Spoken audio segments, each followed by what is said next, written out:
Good evening and welcome to Crossroads Career Network and our seminar tonight. As always, we appreciate that you're joining us. Thank you for being here. My name is Tom Jacobson.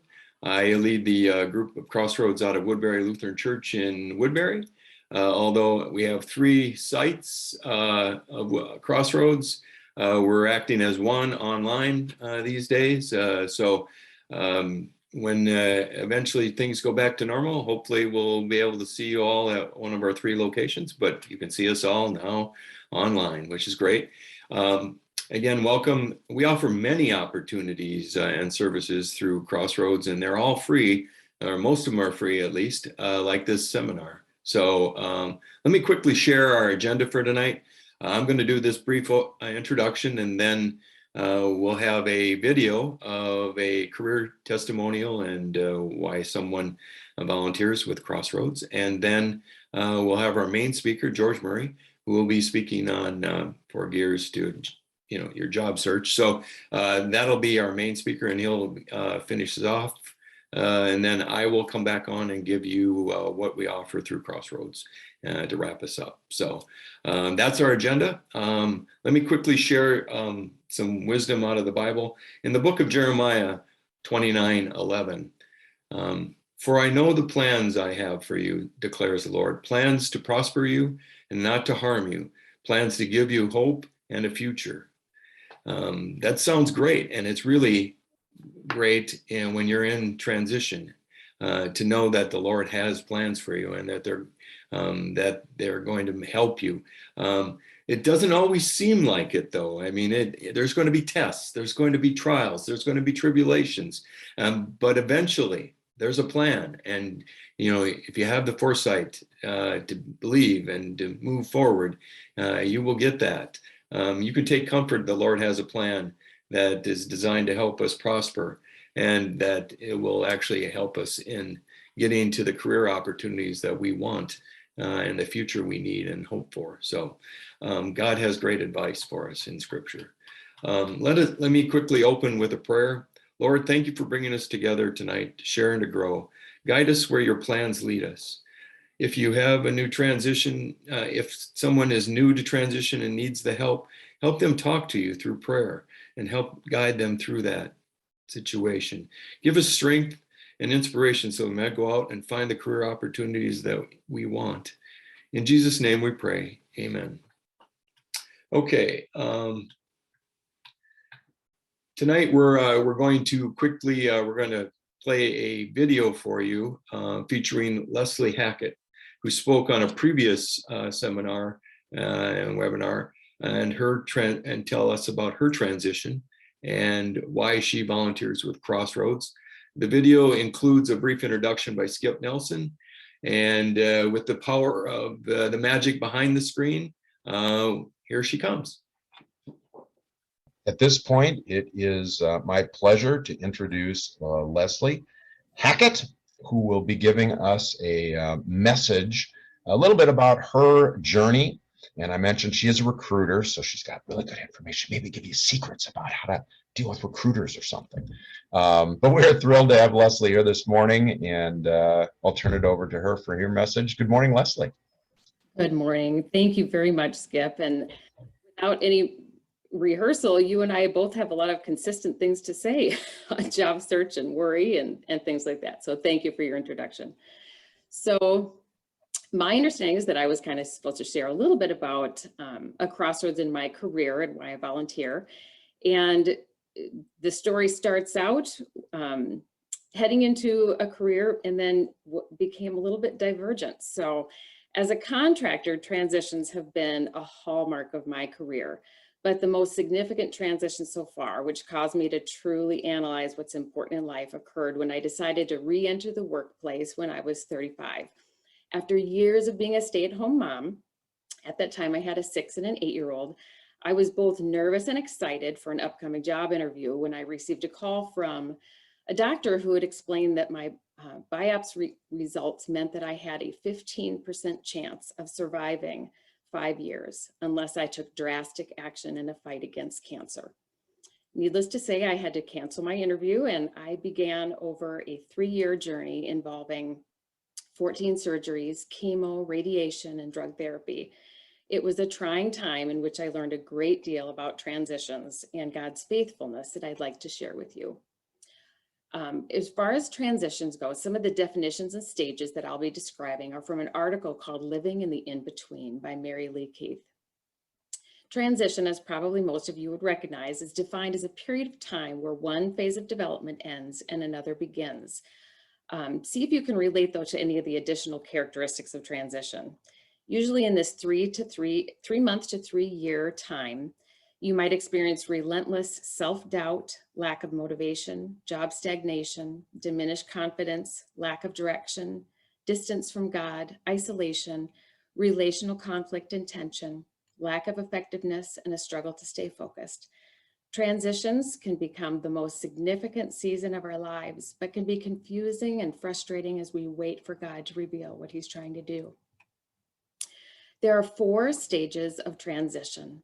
And the first stage is entry, or the initiation of the trial or life crisis, whether it's cancer diagnosis or job loss. You can experience silence from God. There's a struggle, isolation, hope and courage are replaced with anger and despair. Tension builds and life unravels. For me, when I went through this time, I experienced sleepless nights and trembling hands. I happened to have been diagnosed in October, which is Breast Cancer Awareness Month. So I was barraged with horrifying statistics every time I turned on the radio or every time I turned on the TV. The next stage is evaluation, in which you explore what you believe and why. Maybe you go to counseling. You might encounter moments of truth when discovering issues of self, and you recognize that God loves you even when you're not performing well. And that is so hard to, for most of us to understand, because a lot of times we gain our self-worth based on how we're performing. In all the cards that I received during cancer, I noticed a primary theme, and that was that God's loving arms were around me. And I have a verse and picture that shows just how I felt. The scripture was from Isaiah 40:11. It says, "He will carry the lambs in his arms, holding them close to his heart." And for me, this picture absolutely described how I felt during this time. I felt so loved and cared for by God. His providence through others appeared every time I had a need. I was provided with meals and cleaning services. People drove the kids to school, and all the right doctors were arranged through friends. I truly believe it was it seemed like there were miracles happening every day. The third stage of transition is alignment, or surrender to God's will. A wise quote from Terry Walling is that the prize of surrender is revelation. And this process is painful and it takes time, but God is not in a hurry, and that can be frustrating for us.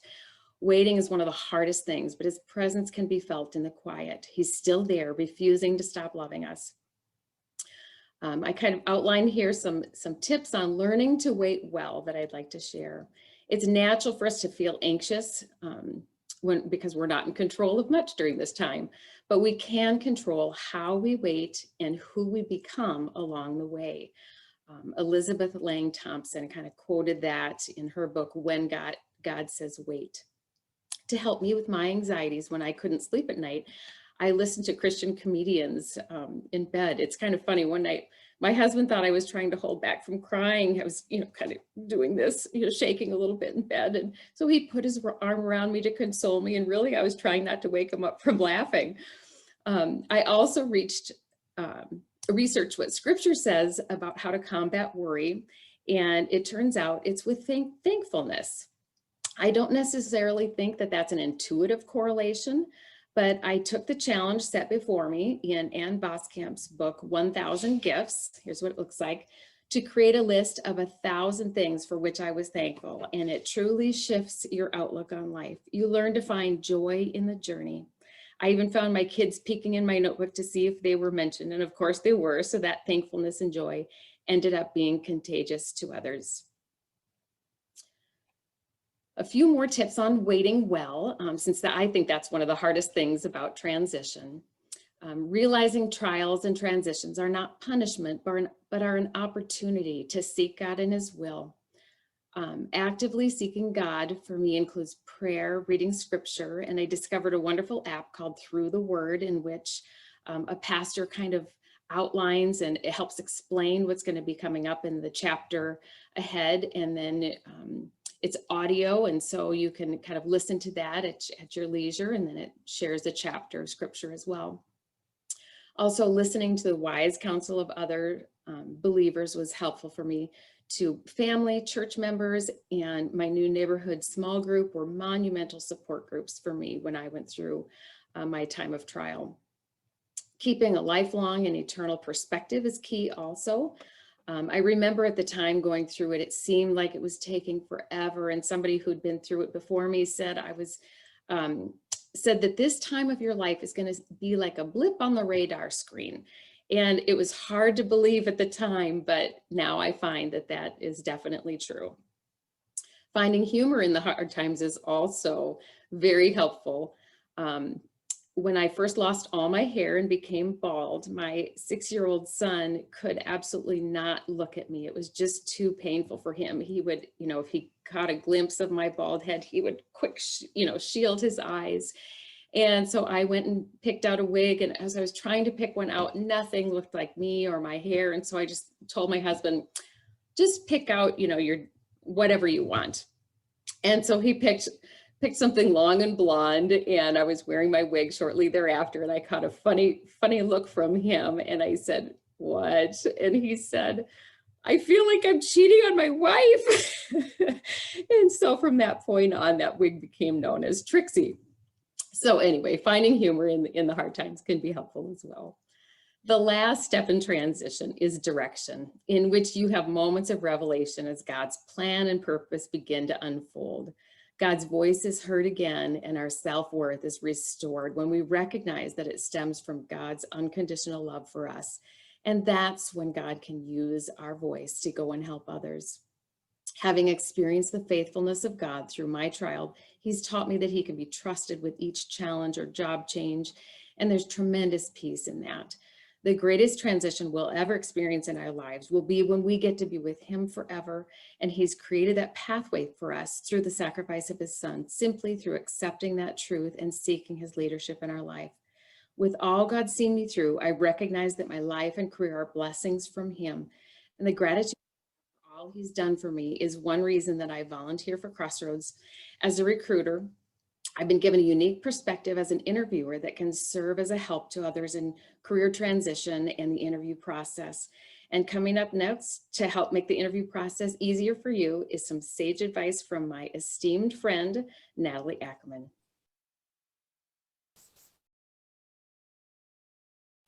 Well, that was very inspirational, and boy, what a great speaker. Thank you, Leslie. There was a lot in there, and her transition is nothing like any transition that many of us would go through. So at this time, I'd like to begin to introduce George Murray, who will be our seminar speaker. George is going to be presenting 4 Gears to a Job Transition. George is started out as an Army vet and in the Army, and now as a veteran, and followed by 25 years of global operations leadership in manufacturing. And then after that, he published his own book, he published a book called Hired, Cut Your Career Search in Half. And that's on audio and other sites like Amazon, or not Amazon, but Apple iTunes. So boy, what an entrepreneur at the same time, and a consummate networker. So George, we have a lot to look forward to. If you have questions for George, please type them in the chat, and I'll try to interrupt whenever possible to ask those questions. George, take it away. It's your show. Well, thank you. I appreciate the time here. I'm trying to see if I can find my presentation now. It's not showing up.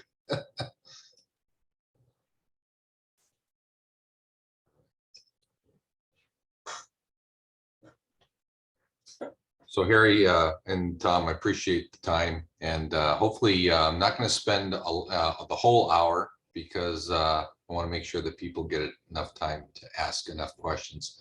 You know, I found myself in a few career transitions, the first time at 47, and then shortly after about 48 and a half. And I found, and the reason why I wrote the book was the fact that I was frustrated. Everybody had gone before me, hadn't given a roadmap as to, you know, from the time that you left your last job to the time you land your next job, there's a lot of things to consider. Yeah, there's been books about networking and how to interview and everything else, but no one puts it all together clear and concise, and no one wants to read an encyclopedia. So the book's about 132 pages. And as you said, it's available out on Amazon and iTunes and Audible, so, and Kindle. So whatever flavor it's out there. And why 4 gears? So for me, career transition was like driving a stick shift the first time back in, I'm going to date myself, but in the 80s. And it never started off very well. Grounded gears and stalled, and yeah, you fall back and you kind of hit something. And that kind of labels how career transition is, especially the first time. So that's why I really relate it to 4 gears of career transition. How do you get in the first gear? And we'll talk about that going forward. Like you said, I do a couple of things. I actually have a new book coming out this summer, and it's actually helping employers. The first one is to help professionals and executives kind of figure out what they want to do next, whether they're looking to make a career change or they're in full-blown job transition and they just don't know their way. This one is really to help employers and leaders retain their talent, ignite the workforce, and engage their teams, even if they're in a hybrid or work from home situation. So first gear is really, you know, you get out, you kind of got that letter, or you've got this, you know, for me, one time was actually April Fool's, no fooling, that the boss called me on a Zoom call during the pandemic and said, you know what, George, we're making a structure adjustment, and you're not a part of it. And so I think, you know, as you get into career transition, what I found is it's a time to self-reflect and figure out, you know, what do you want to do? I know what you've been doing, and you know what you've been doing, but really, what do you want to do? And take some time, take a couple of days to really figure that out. For me, a very simple process, and I'm always about simple, is taking that, you know, 11 by 11.5 by 8.5 piece of paper and holding it landscape and drawing 3 vertical lines equally. In that left side, you just turn around and identify your last job. What are the things? Keep it positive. What are your things that you liked about that job? Could it be the commute? Could it be the salary? Could it be the culture, right? And then you jump over the middle for a second and you go to the right. And I always tell people, you know, if you won the lottery this Friday or Saturday, not the big one, but enough to kind of take a year off and kind of really reflect, to really look for your ideal job. What is that, right? It might be even a different location. You know, you're tired of the Minnesota winters and you want to get down to Florida or one of the other warmer climates. But you kind of outline those things. Again, job, title, salary, all the things, keep that positive. And then you come back to the middle and you take a little bit, I'd say 30% of the job that you just left and 70% of the job that you want. And to me, that's the job you look for. And that's the job that I did and I looked for. I didn't want to go back at that time in the role that I was doing. And I really clarified in knowing myself and what I wanted. And that helps you as you start to gear up into networking, which we'll talk about. You know, and then of course, right now it's, you know, what is your story? You know, before the pandemic, you had to come off with this, you know, 2 or 3 minute response as to why. I think a lot of it now is there's such uncertain times, is that, you know, you can just say that there's been a restructuring. There's, you know, I mean, given the economy and the recent 6 weeks of technology layoffs, you know, you chalk it up to that and just use at least very minimal time to really reflect, but also identify the things that you did well in that role. And then preparing for transition. So pre-pandemic, a professional executive was taken on average between 7 and 12 months. Of course, with the current economy the way it is, it's still a time frame. It's anywhere from 4 to 5 months to find your next role. I mean, you look at it, the interviewing process itself can take anywhere from 3 to 6 weeks just to get into the door and start the process, whether you go 3 levels or 6 levels, depending on the level of position. So just you need to understand and prepare for that. And one of the things that I did in my second career transition is I set a time. I think when you set a time that says, hey, I'm going to find a job for 6 months, you're going to push yourself a little bit more. I think I would say my fault in my first one was I just kind of meandered for a couple of months trying to figure things out. I lost a lot of time and effort. And again, finances. I always tell people, we never really want to talk about finances, but the thing is the best thing to do at this point is really take time out and get everything else in your life in order. For me, finance was one of them. Taking care of my health, we'll talk a little bit about that later. But all the things, just focusing on yourself and getting yourself prepared, because when you get back into work in that job, your head down. Unfortunately, a lot of people do. They stop networking. You're not going to have that time. So take the time now to do that. And the last thing before we kind of get out of gear one is social media. One of the things I found many professionals fail at is making sure that their social media has the right filters for the right audiences. So for example, Facebook, tends to be family oriented, but if you're an executive or a high level professional, don't be surprised that HR will go in and take a look at what you've been posting, and if it's not something that your grandmother wants to read in the newspaper on Sunday, chances are you probably got the wrong filters on.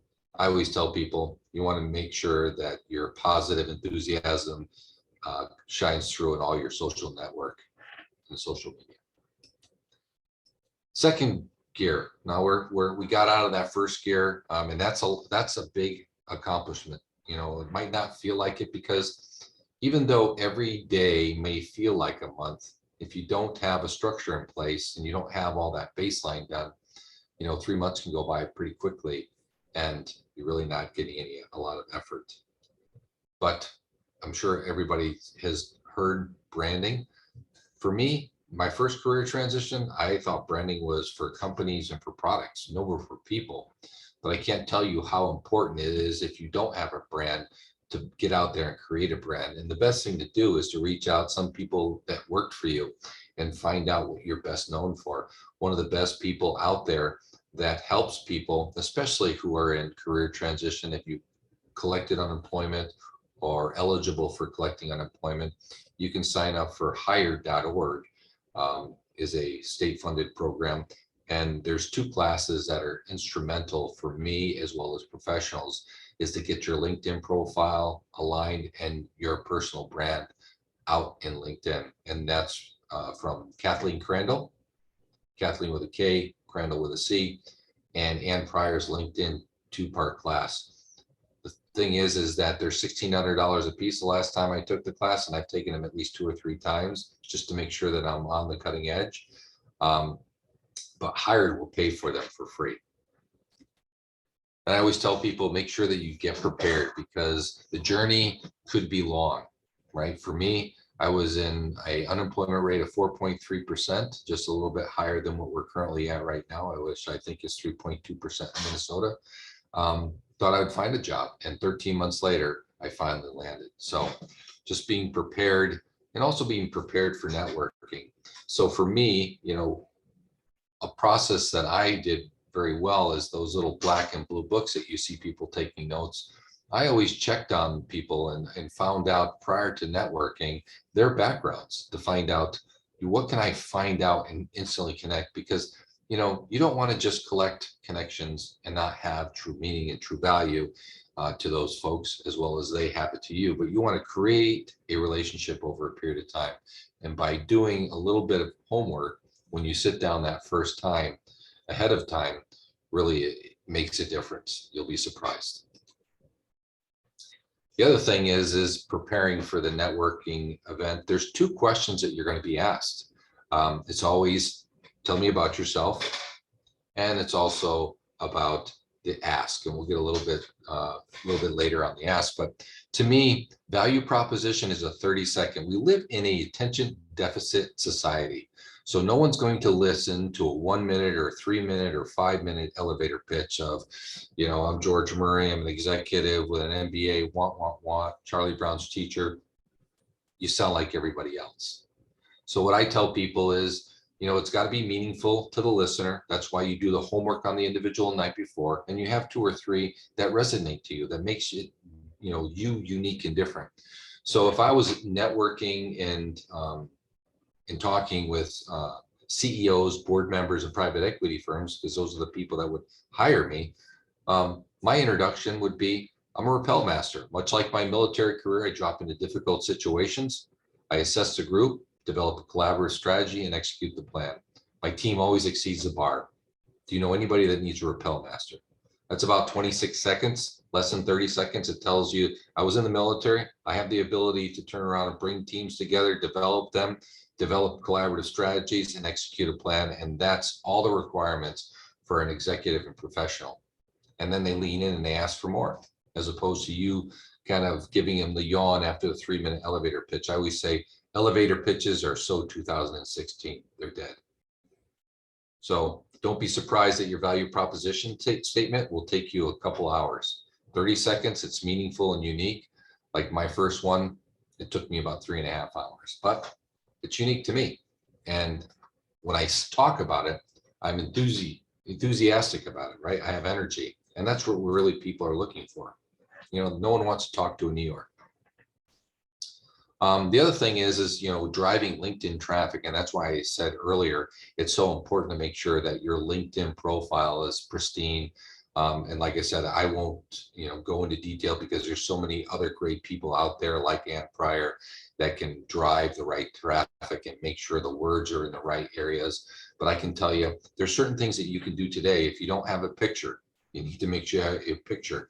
You also need to make sure that your picture is available for everyone to see, not just your connections. Because again, if recruiters are looking for your particular expertise and you don't have a picture, chances are they're not going to go really deep into your LinkedIn profile. And the other thing is having a picture behind you, which is called the wallpaper. To me, it's all about your brand. So if you're a CFO, maybe you want to put some accounting numbers or whatever, you can go on Google Images, make sure that your images are 800 by 1200 JPEG or larger, just so that you have a pristine background behind yours that draws those people in to find out more.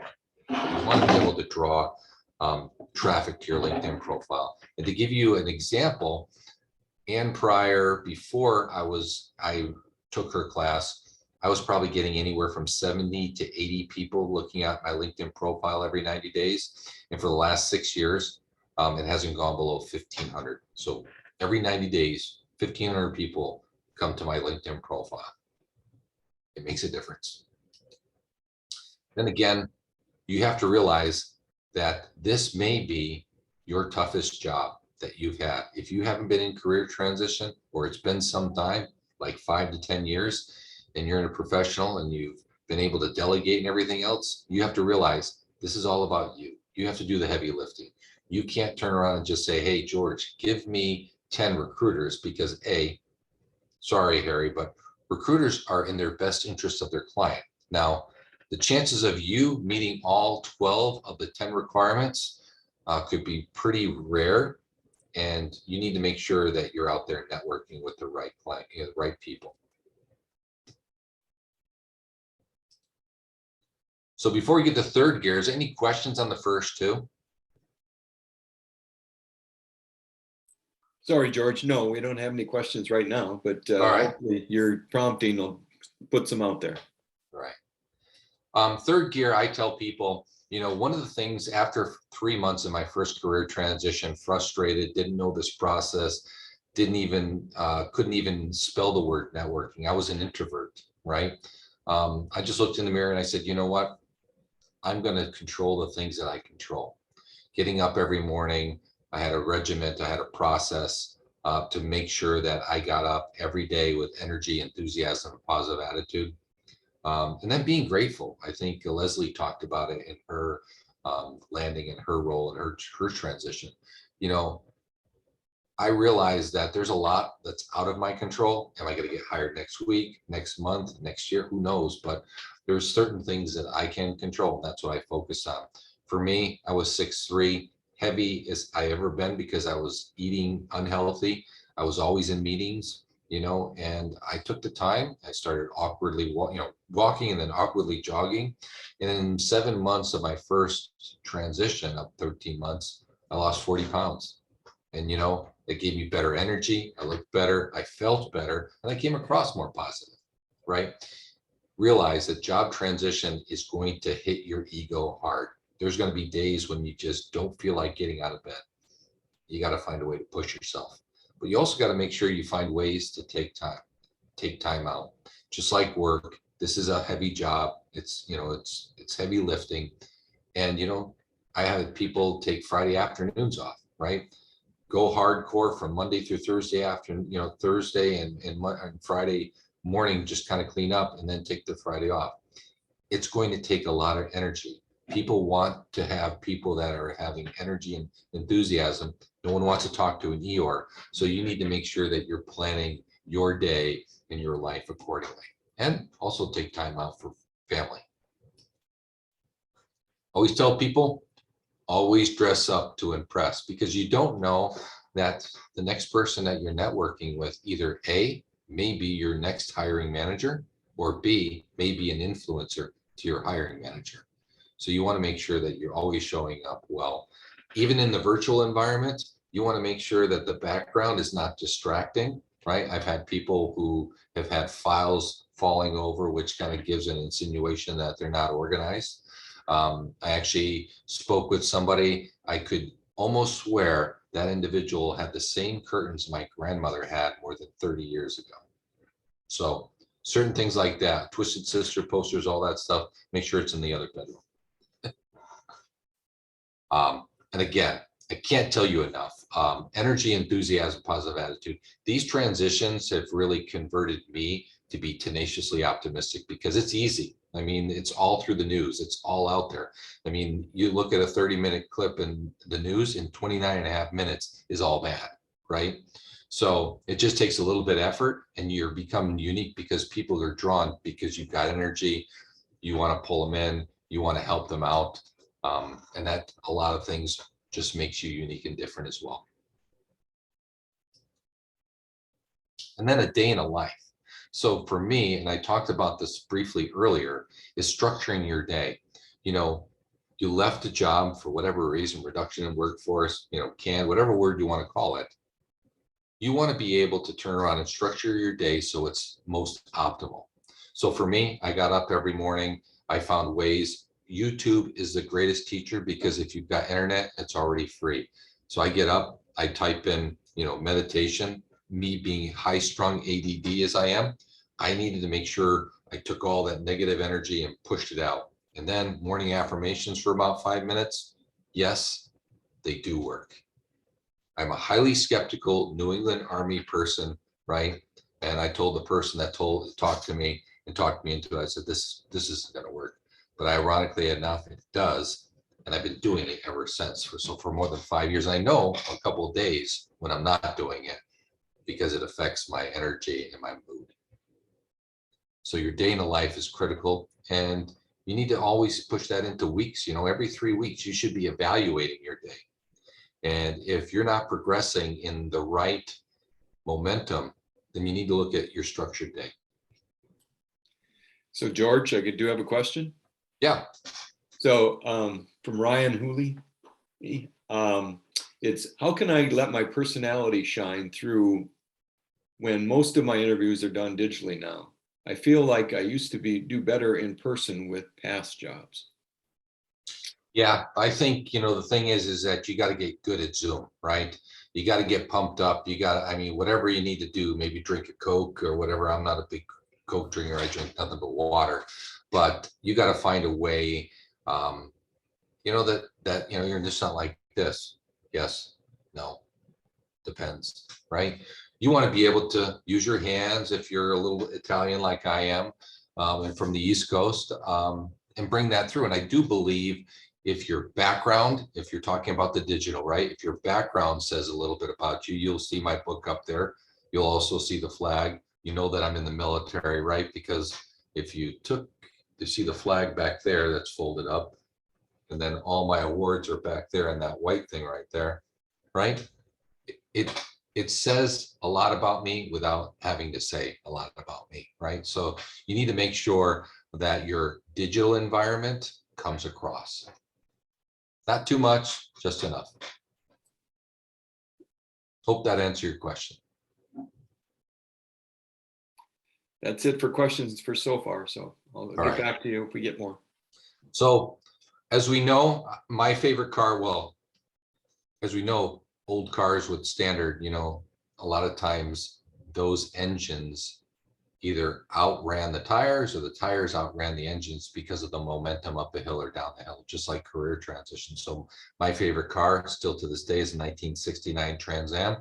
It was a 455 high output with a 400 turbo transmission, right? First Trans Am that was ever made.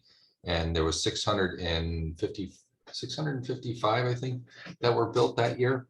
But just like that car, there was times when momentum, either in your job interview process or your networking, and you've got to be able to sync that. So I called it the double clutch, right? So every 3 to 4 weeks from Saturday morning, from 7:35 to 8:15, I would have this stop, start, continue mile. I would evaluate my last couple weeks and I'd say, okay, what are the things that I'm going to continue to do, right? I'll keep doing those because they're adding value. I'm getting momentum. I might stop certain things like cold calling. It's not working for me, but I tried it, right? Because what might work for me might not work for you and vice versa. But then I'd also brainstorm certain things like, you know, one of the things in order for me to first get all the connections and get all the meetings was I looked at the Tuesday edition of the Star Tribune where they have the movers and the shakers. And I wrote letters, 10 a day, for 5 days a week for 10 weeks. So 500 connections, 500 letters. I sent them out.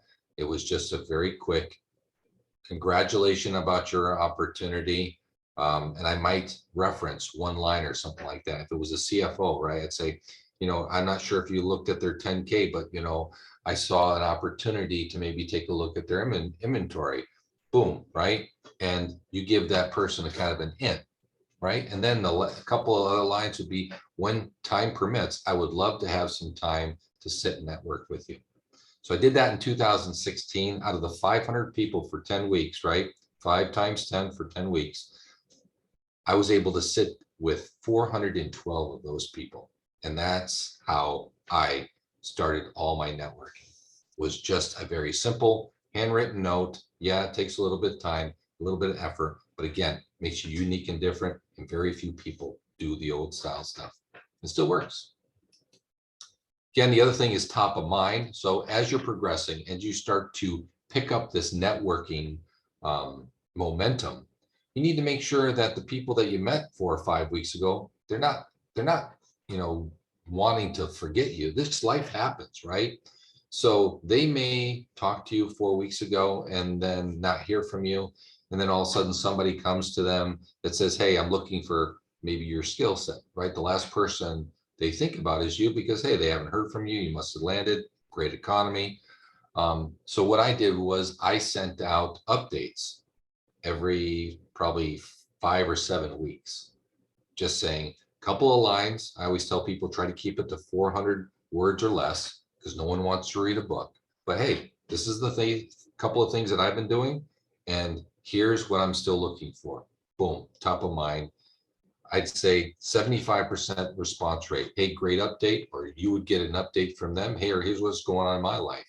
And I also tell people when you land, you want to continue to do this at least twice a year so that the next time I don't talk to you is 3 years from now when you're career transition again. You want to keep your network thriving even through when you land your next role.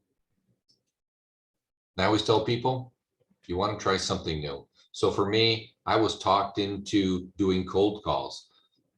I'm not a cold call guy. I'm not a sales guy. I'm an operations guy. But believe me, I was surprised to know that it was a 90% response rate. And we're not talking about, cold calling,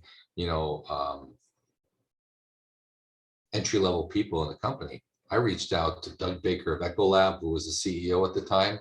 At that year, he kind of pulled in, I think, 37 million in comp, running $1 billion company. I left him a short message, and he called me back in a couple of days. And the rest of the CEOs, like Patrick McHale of Graco, who retired about 1.5 years ago, same thing, called me back, had a meeting with him. We had a beer at Susie's, just north of the cities. And for 1.5 hours, we just sat and talked. But those connections I would have not had if I hadn't tried something new.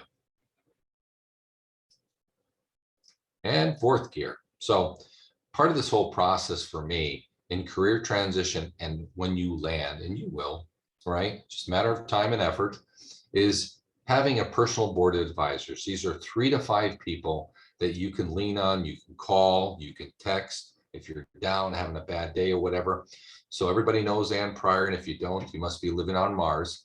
But she was fortunate enough for me to be able to reach out on some kind of a monthly basis and say, Ann, here's what's going on, here's my traffic, etc. Lisa Fragg is the next person. She was kind of like a sister that passed away. She was always there for me. She always told it like it is. She never held it back. You need a little bit of accountability when you're in career transition, and sometimes you need a kick in the pants. And she was there. Alan Mcclellan was one of the CEOs I reached out to. He was running $1 billion company, is running $1 billion company.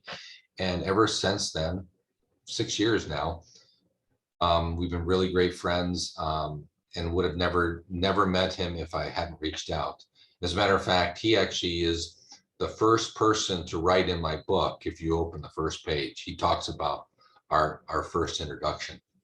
And then Jenny Jeffords was kind of my energy coach. She was one of that, if I felt down, I got the thanks but no thanks letter on Friday, call her up, and I would be on cloud 9 in 5 minutes and ready to attack the next week. And then Ryan Carlson was my financial advisor. So a breadth of people, not all the same, backgrounds, not all operations and supply chain people, because I already got that covered. But these people can help you through your entire career, not just through transition. And then you want to make sure that you connect with Uber networkers, right? Like Harry Urschel, right? Everybody knows Harry. These people you can reach out every 4 to 6 weeks in transition to say, hey, here's what's going on. Here's what's going, what's new. And hey, I think next week I'm a little light on introductions. Could you introduce me to a couple more people? And then when you start interviewing, and this is actually on my LinkedIn profile, I break out creating the wow factor at every stage of the interviewing process, even starting with the phone screen. Because yes, phone screens have come back, right? And so I always tell people, you want to dress up on a phone screen. It might sound crazy, but I remember in the military when I dressed up in my dress blues, I stood 2 inches taller. I spoke with more confidence, and it comes across in that phone screen. All the way through creating a 90-day plan, and your final round can, basically, create you ahead of the pack. And then when you land, I just tell people, make sure you pay it forward. Help them, because your experience may and will help others like it has for me. And that's the 4 gears, including double clutch. So I know I get pretty good at this, pretty fast. Any questions? Well, I just sent out another request for questions, but we haven't gotten any yet.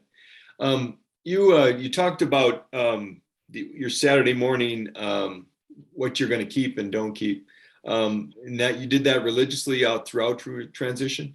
Yes, every 3 weeks. So for example, one of the things I may have overlooked to tell you is my calendar in career transition was more packed than it ever was in any job I ever had. I had notifications to, get up and meditate, get up and, morning affirmations, get up and walk or run or swim or bike or whatever the case may be. I had notifications to take break throughout the days, go out and take a short walk or whatever, because you need that. You know, you can't just be going all in 14 hours a day, you know, for 7 months, you'll burn yourself out. So yes. And the affirmations that you do on a daily basis, do you have like sources for that, or where would you find those? Because YouTube, like when you're in career transition, you don't want to spend any money. So YouTube was the best trainer for me.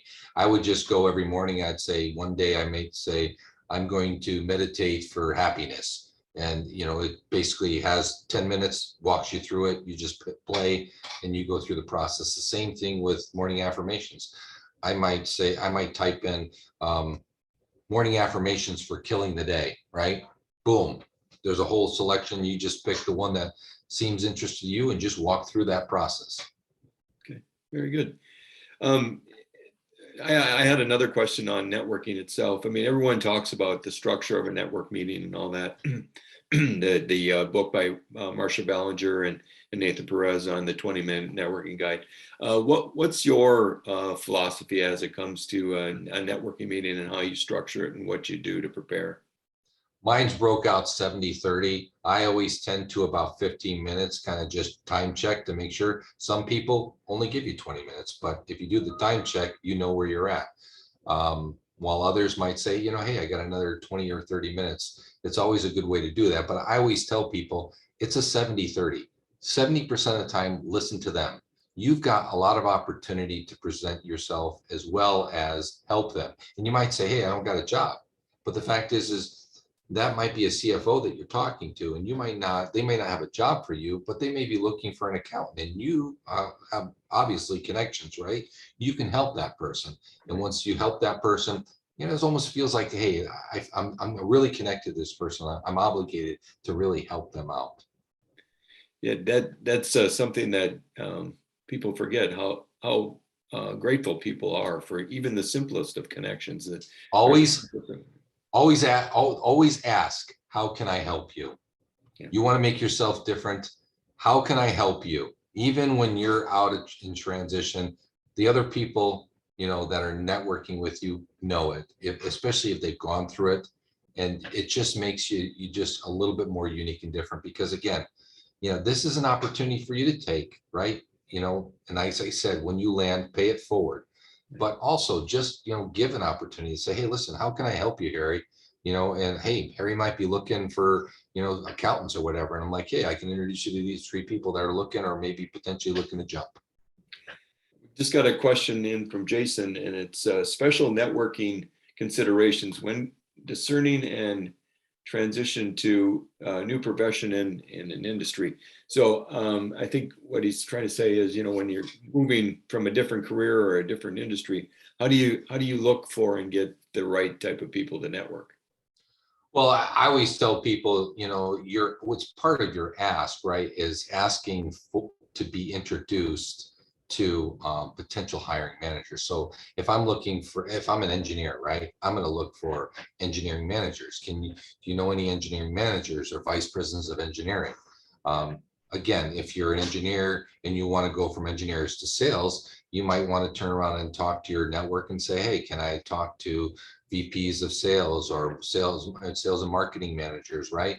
Just so that you can network and understand, hey, what is the opportunity for me to transition? Because again, engineering, it's a good transition, you know, if you've got a very outgoing engineer, right? Not an introvert. Right. Yeah. Okay. Somebody made a comment that the 8.5 by 11, 30, 70 tip was very helpful. So just oh yeah. Yeah. And then when creating your 3-tier list and finding what your passion is and how to do you, then you go one step further and find the proper level of position you are looking for. I read it verbatim, but I think, you know, how do you make those, or how do you get to creating that 3-tier list and to get you to the point where you're looking for the right opportunities? Well, I think the thing is, for me, it was always things that I was known for and I was good at, right?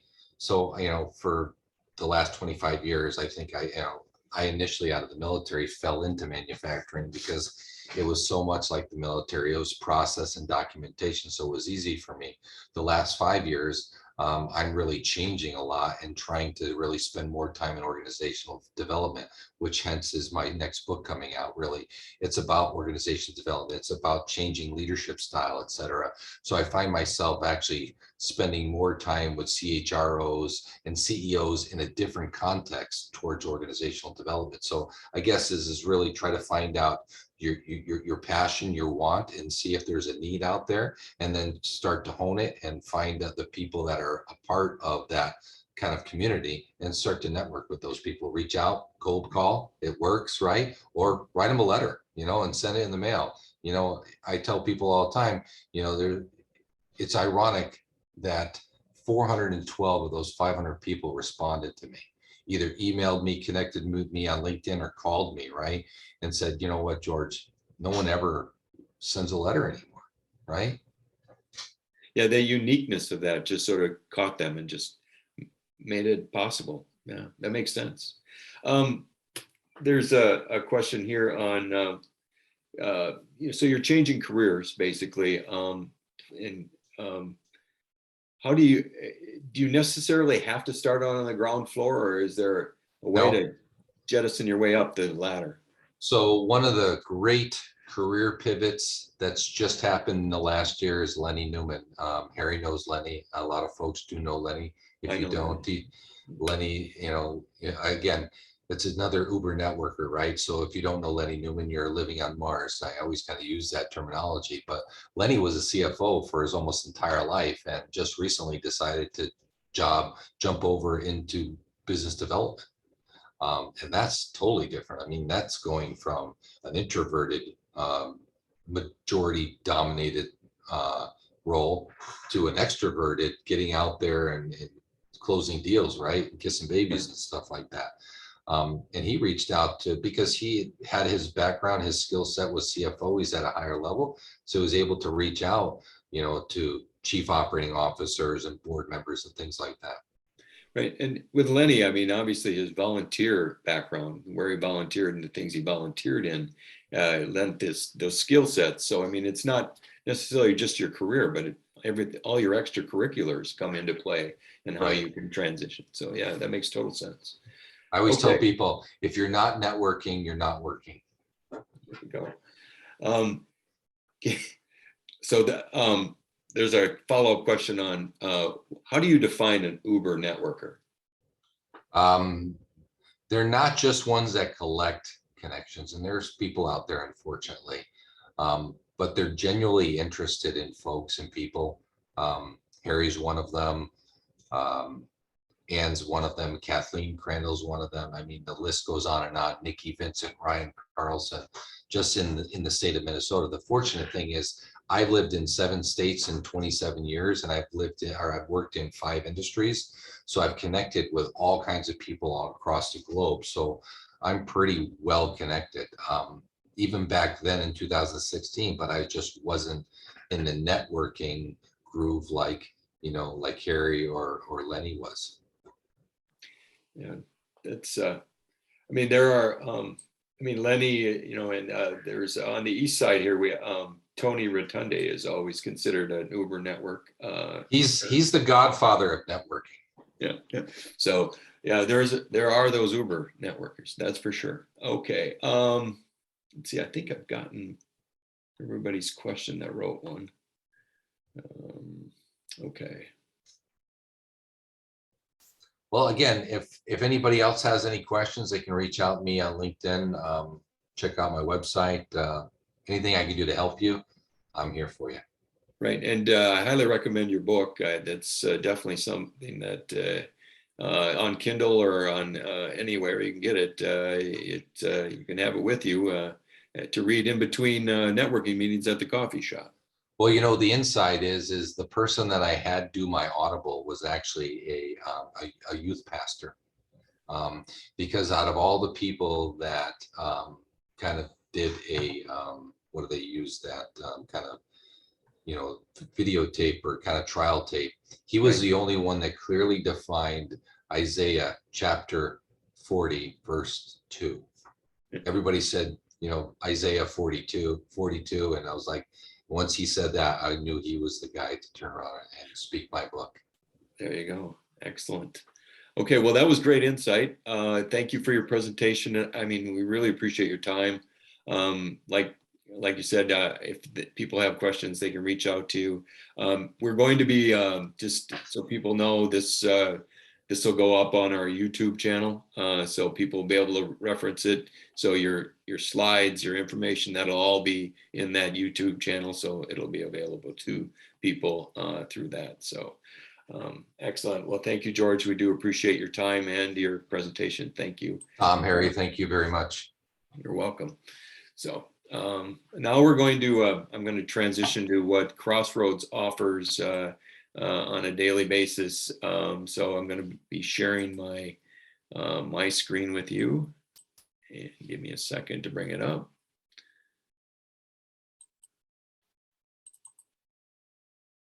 Okay, hold on.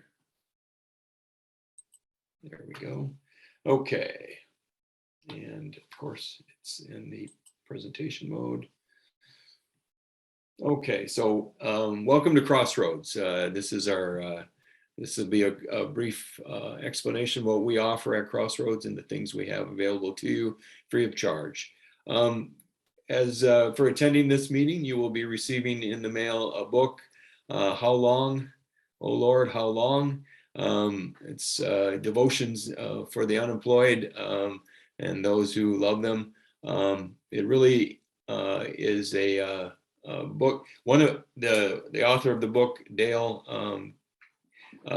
actually spoke on this very topic on one of our seminars. So and he wrote a book, and we're giving it to you as a thank you for attending the seminar. So, and I think you'll find it very useful. MinnesotaCrossroads.com is a full service site with all sorts of things for the job seeker or the person in transition. So check it out. There are assessments on there. There are job boards. There's access to help. I'll go through some of the things as we go along, but it also is where we publish our events and our seminars. And our YouTube link is on there too. So where we put the seminars that we do put back up. Check it out. A great resource for you. Anyone who is in transition, share it with others. They'll find it useful too. As I alluded to earlier, we have 3 Crossroads groups. When we do go back to meeting in person, you'll find these useful. The site in Eden Prairie at Grace Church is the original and the originator of our Crossroads group in Minnesota. The Crossroads group in Woodbury, which I alluded to earlier, at Woodbury Lutheran Church, and our newest Crossroads location at North Heights Church in Arden Hills. So those are our 3 sites when we get back in person, and you'll see that on our website. You'll find those to be very useful places to do networking and receive the seminar and other things. On a weekly basis, what does Crossroads offer? Well, we have our Networking with Grace, which is online right now. It's focused on business professional networking, and it's led by the 2 Wes's, Wes Roper and Wes Tang, and they are consummate networkers. They'll show you the ins and outs. They'll help you with tips and those types of things. Be prepared to share, and you'll get a lot out of networking with Grace. And it meets every Thursday morning online. One-on-one coaching. As I said earlier, and Leslie alluded to it, we do have one-on-one coaching on subjects like interviewing, how to write a resume, maybe even building your elevator pitch, as we call it, or your tell me about yourself script. You name it, you could probably get help with it in the regarding transition through our one-on-one coaching link. Now, this game of transition is, as George alluded to, can be mind-numbing at times, can be difficult, can be exhausting, and sometimes we need a little extra help. And if you believe in the power of prayer and you need a little extra help, you can ask for help through our job transition prayer support group and soul care. Details are on their website, but you can really ask for help that way too, through Crossroads, and we will deliver. Online classes. Now, I believe this is one of the best things that Crossroads has going for it. Right now, they're on Zoom, and I believe we're actually might have one or two that are meeting on site. But those once you discover the 8-week course, yeah, you'll wonder why you hadn't discovered it earlier. It is one of the big helps in transition, and they're structured in 8 weeks. Have 8-week modules, basic 8 modules. The first one is really an assessment type of module, which really focuses on, what you need to do to be prepared for job search, those types of things, and from what you can accentuate, what your skill sets are, all those types of things. Then we go on, and some of the other modules will cover networking. Like we talked about on the presentation today. You have the 20-minute networking guide is the quintessential guide on how to network. Well, who do I network with? Who do I target? What are the types of things that I want to say in a networking meeting? It's all discussed in this particular guide. So, or in our groups and our workbook. Targeting companies, we were talking earlier, and it's hard sometimes to know where you want to go and what types of companies you want to look. But how do I look for a company? All of those things. How do I structure my resume? How do I build a resume? What's the best method for building a resume? What should it look like? Is mine sufficient? Those are all questions we answer in the small group classes. Interviewing, and then and how to interview successfully, types of things you should say, things you shouldn't do in an interview, all covered in our small group classes. How to select and negotiate your job when you do get an offer, all covered in the. So it's really the guide on how to prepare and be prepared for interviewing, how to be prepared for just getting your next job. The nice thing about it is there's some great friendships that can be made at these small groups, and you can get the light accountability and accountability that you need. George said a little butt kicking occasionally is important. It can be very useful in that way.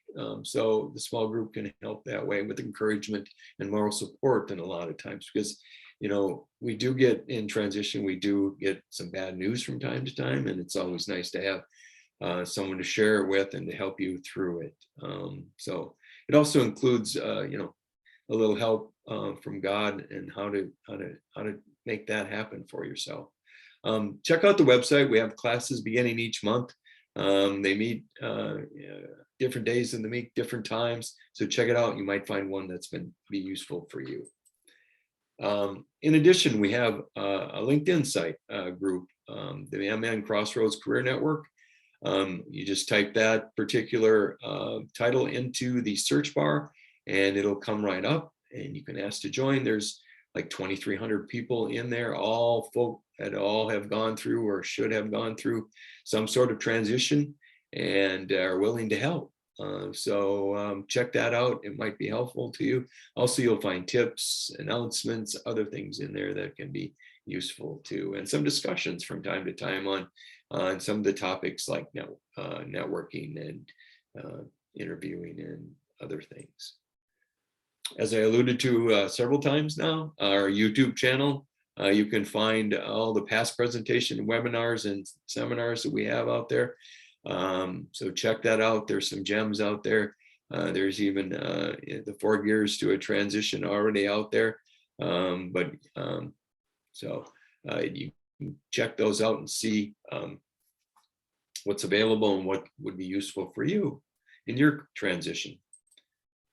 Additional resources. Thrivent has been a great partner to Crossroads throughout the years, and they are continuing their support of us by helping us with offering 3 monthly webinars on financial considerations during jobs transition. If you're feeling the pinch of the financial world, or you just want to get more information on how to be prepared in transition, this is the place to go. So check that out. It'll be well worth your time. Crossroads doesn't run without volunteers. I certainly want to point this slide out. There are many people on here that volunteer a great deal of their time and effort to Crossroads, including the person at the very bottom, the foundation of Crossroads in my mind, and who's behind the scenes tonight running the seminar for us. Harry Urschel, thank you for being with us tonight and helping us with everything as we go through these seminars. And finally, if you're looking for a church home, you can check out one of our 3 locations of Crossroads as a church home, woodburylutheran.org, northheights.church, and grace.church. Give them a check out, see when they're meeting in person, streaming online. You might find the next best place you spend your Sundays. Give it a try. That's what Crossroads offers. So I wanted to share that with you tonight, and really what I'd also like to share with you also is that check out our 8-week courses, because there might be what you need. Also, our next speaker will be next Thursday morning at 7:30. You can check that out on the website. It'll be very, Dave Sparkman is actually doing a seminar, and he is the leader of Crossroads, the national organization. So it'll be very informational, and I think you'll get a great deal out of it. In addition, we have lots of resources on the website, so check that out. I want to thank you all for coming tonight. I want to thank our speaker, and I want to wish you all a good evening, and have a great end to your week.